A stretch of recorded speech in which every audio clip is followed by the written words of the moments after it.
Welcome to Mark D. Maker. My name's Mark Taylor, and today we're going to be doing feather layout on the goldfinch. Not a whole lot of carving in this one, but good reference material and a book I know you're going to love. Okay, first of all, this is the book that I'm using. I'm doing this goldfinch right here. This is a wonderful book for people interested in doing bird carving. Bird carvers are typically very detail oriented, and especially when you get to the part of laying out the feathers, having reference material is very, very important, especially if you're going to compete. If you're not going to compete, maybe not so much, but if you're going to compete, being accurate is about it's model making is literally what it is. You're sculpting, but you're doing model making.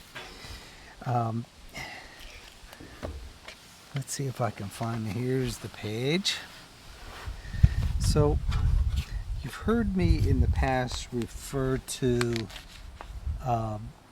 study skins, and I've lived close to the Smithsonian Institute in Washington, D.C. for years, and they have study skins. All your serious bird carvers will have study skins. You do need a license to possess study skins, I believe, at least certain species. There's nothing fancy about them. They're just stuffed with cotton. They're preserved. They do smell like the chemical that preserves them, but having access to these will help you be much more accurate. This book has so much information in it. I don't think anywhere in the 40 years that I've been carving have I found something with so much information that is so helpful about getting all the reference material that you need. There's different birds in here. Look at those patterns. Those patterns show you every aspect of everything you need, even turning a bird's head. This is the tufted titmouse. I did a video on this one. I did this bird. I haven't painted it yet, but when I do go to paint it, this is right where I'm going. I'm going to get that information. Here's the goldfinch.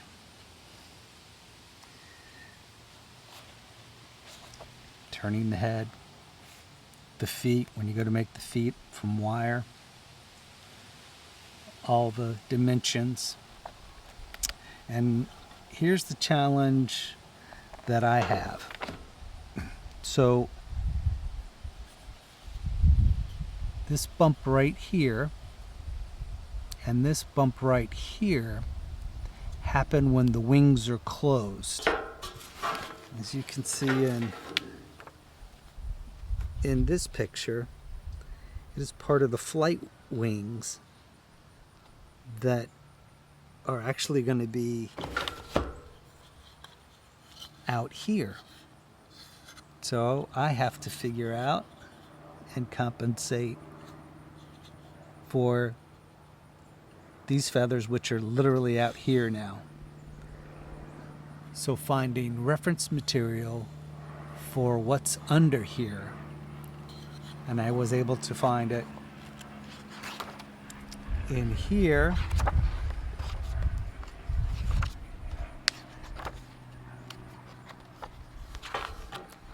I hear a small plane up there, probably headed to Leesburg Airport nearby. Here we go. This is what I want to show you. So this wing is out, and so it's a smooth transition down through from the back of the neck.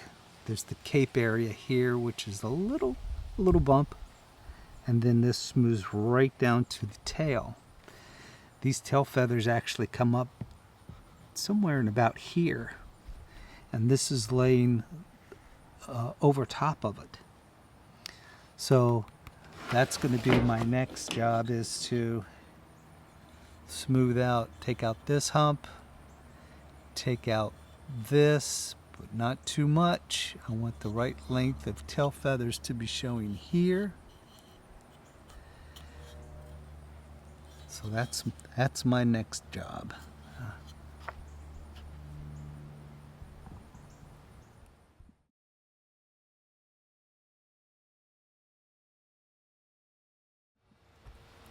So this is always important information. Here's the authors of the book.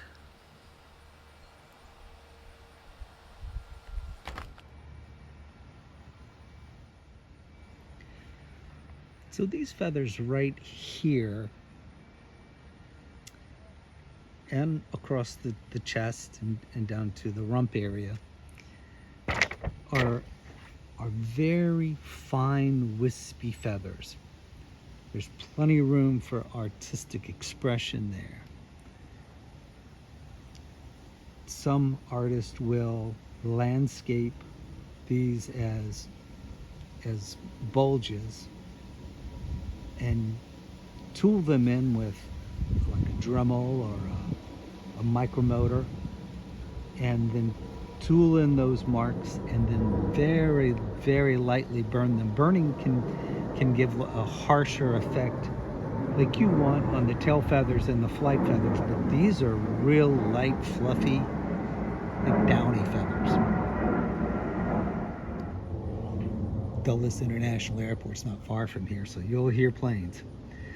So these are real light, fluffy, downy-like feathers. It's important to get that feel of lightness. I've seen some people just go in and burn everything, but having undulations, you can see in this drawing that the feathers are going this way, they're constantly moving, nothing's straight. There's curves and wisps, and like I say, that's your opportunity to be creative there. So now I've already put some lines in here with a combination of watching a video of a gentleman who does competitive carving, and he shows how detailed it is and how exact he does his measurements. I'll put a link below to him. He is incredibly good, very talented. He knows what he's talking about.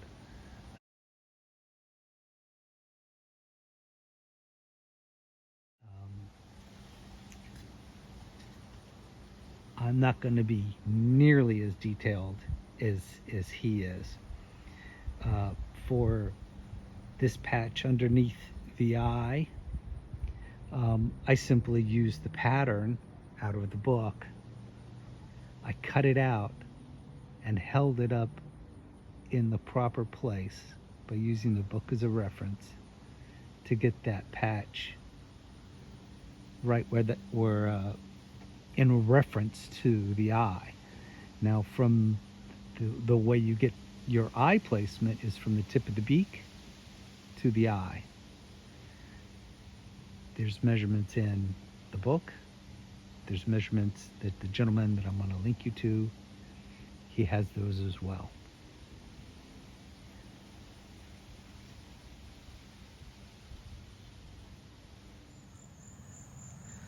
All right, so I've already done a little bit of work with a knife. I've taken this hump down, but it's still a little high here, so I'm going to start tooling with a rotary tool. And I did take a drill bit right through here with my Dremel, straight across through the eye.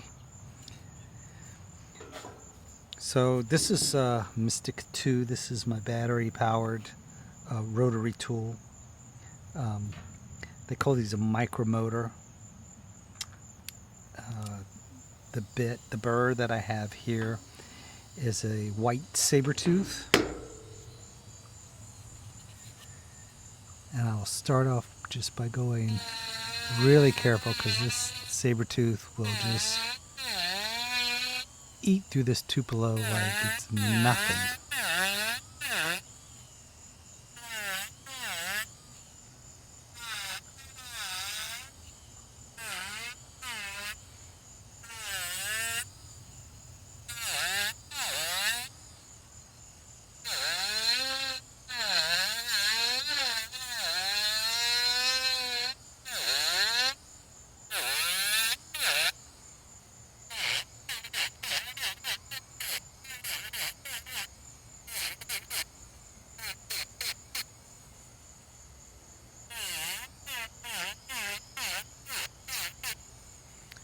All right, a little bit of a lump there that I need to take down.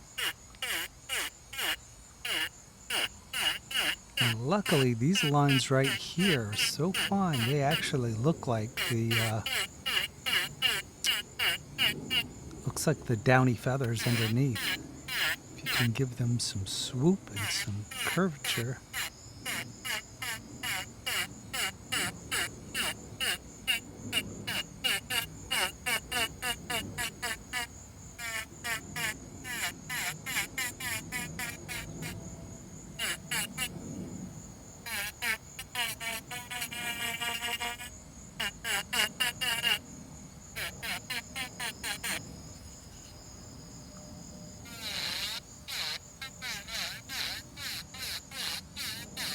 Yeah, it would be really easy to way over gouge this.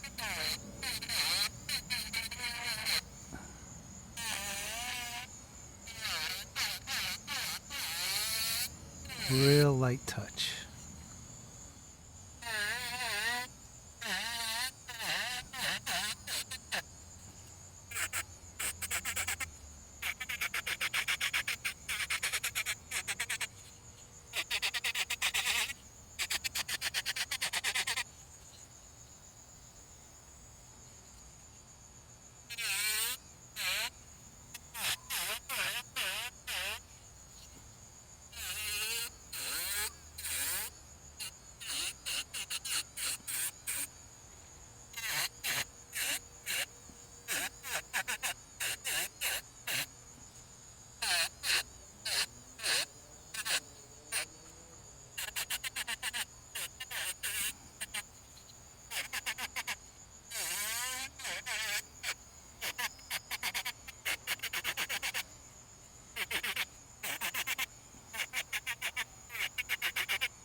So I think what I'm going to do now is sand it and see where I'm at. This tupelo, by the way, just with sandpaper, you can shape it pretty easily.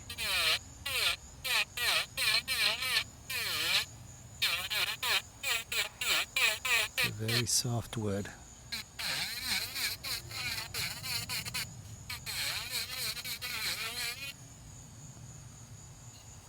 I won't say as soft as balsa wood, but it's about the same weight. It's very light.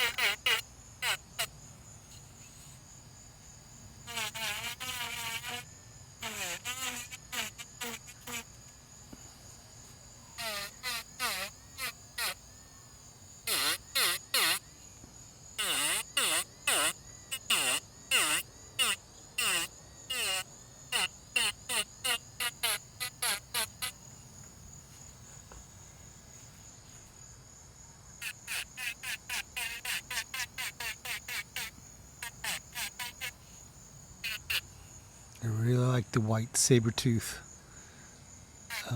burrs. They're very nice. I like them. They work well.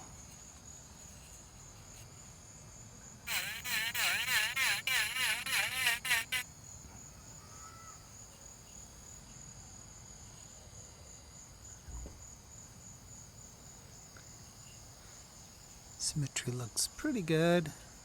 I'll be able to really tell once I get some sandpaper, smooth it out, then I'll be really able to see what our next step is. It's a little leather case I made for it to go onto my belt. It's wet molded. Turned out okay. I obviously need to do some work on the stitching. The stitching comes with practice. So I tend to do a little bit more playing around with some leather and get better at stitching. So I sanded them. It's looking pretty good. You can see the rump area here. That will allow me to make these tail feathers a little bit longer.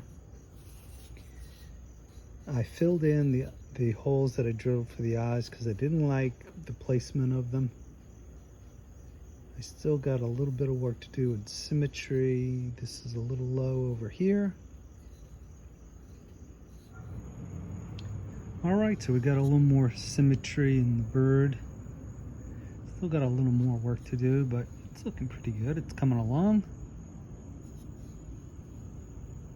Elongated the tail feathers a little bit. Next time I will be doing some landscaping on the belly and thinning out the tail, the underside of the tail. It's still very thick. So hopefully this video is helpful. Please like, share, subscribe, and I'll see you next time.